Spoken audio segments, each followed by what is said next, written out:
And welcome back to Public Affairs on Peach. I'm Karen Greer, talking with Detective James Mello from Gwinnett County and the Gwinnett County Gang Unit, and Judge Glenda Hatchett. We've been talking about gangs, the presence here in Georgia. Judge Hatchett just gave us a story of just how this is all shaping up and happening. And Detective Mello, you're saying that's what you're seeing, that's what these gangs are doing, and where they're setting up shop now. Absolutely.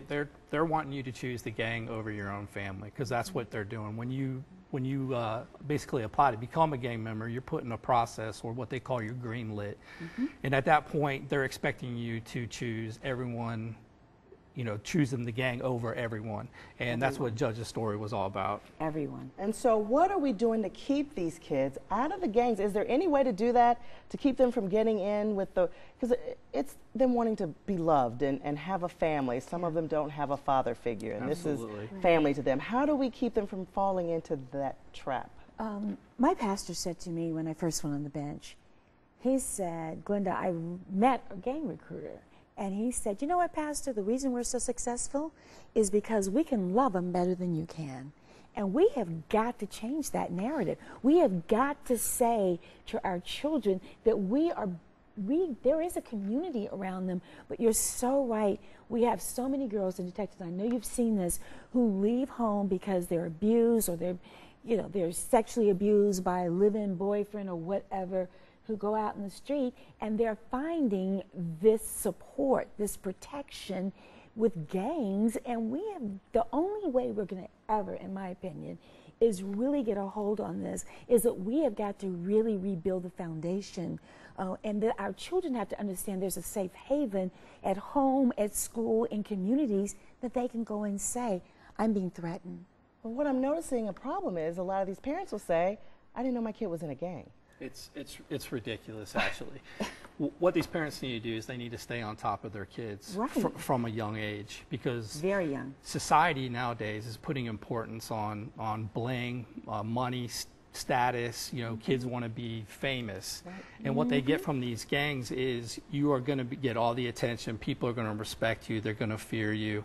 You're going to get all the money. We sell drugs, we get money, we go to clubs, and that's what they're seeing. So if parents aren't staying on top of their kids' social media, that's the biggest thing. Parents should be all in their kids' social media. Absolutely. How do we do that? Tell us. They need to have it set up to where every time their kids post anything, it gets sent directly to them. If your kid is wearing all red with 3 or more guys on their social media page, holding up marijuana, guns, a handful of cash, drinking, all that, you have a serious problem. And if your kid comes to you and says, no, mama, it's a clique, it's not a gang, you have even a bigger problem. You've got a bigger problem.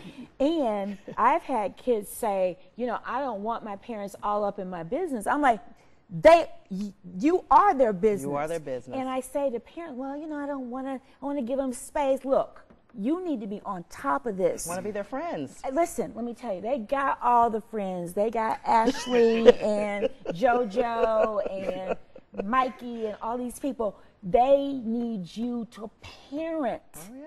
Because really, it's not about being their friend.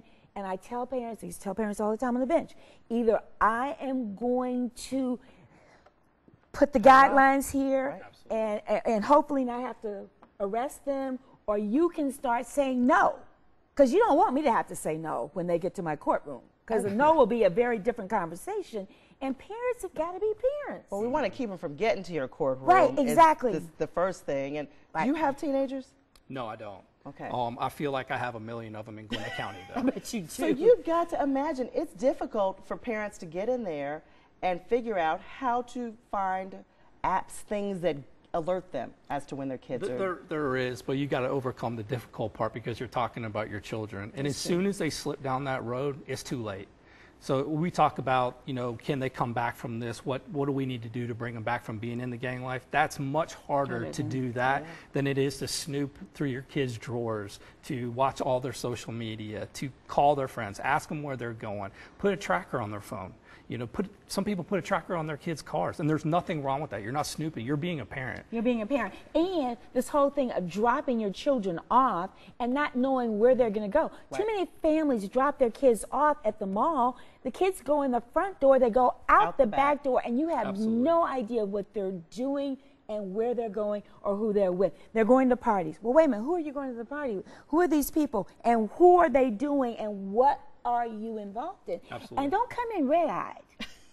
That's the other mother talking to you. Oh, yeah. We're switching gears in a bit. We'll be right back. Stay with us. Public Affairs on Peach. Red Eye. Don't come in here Don't like come in that. here red-eyed And now. smell their breath. And smell the Smell their breath. clothes. Yes. Because is drugs the beginning of all of this?